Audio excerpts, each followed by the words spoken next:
अस्सलाम वालेकुम प्यारे बच्चों, कैसे हो आप सब। तो आज हम सीखने जा रहे हैं उर्दू हरूफ़े तहज्जी। तो चले शुरू करते हैं। अलिफ मद आ से आम, अलिफ से अनार, बे से बतख, पे से पंखा, ते से तितली, टे से टमाटर,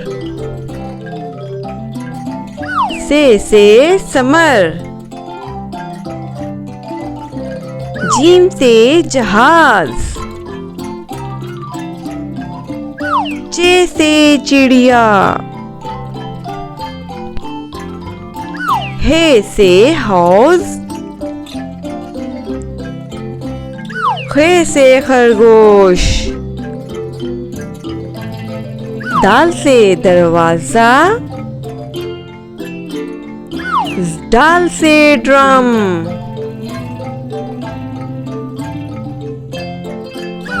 जाल से जखीरा,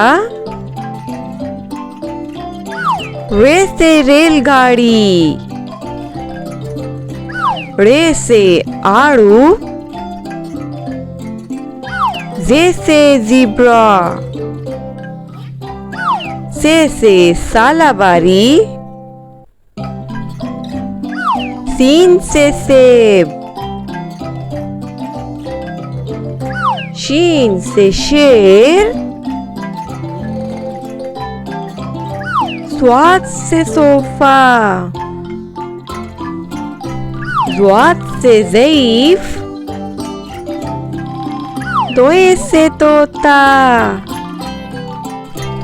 ज़ोए से ज़रूफ, आइन से अकाब, गैन से गुब्बारे, फे से फुवारा, काफ से कैंची, काफ से कबूतर,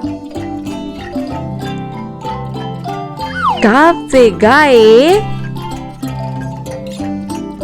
लाम से लूमड़ी, मीम से मोर, नून से नाशपाती, वाव से वैगन, हे से हाथी, हमजा से चाय, छोटी ए से यो-यो, बड़ी ए से यक्का। मज़ीद वीडियोस के लिए सब्सक्राइब करें।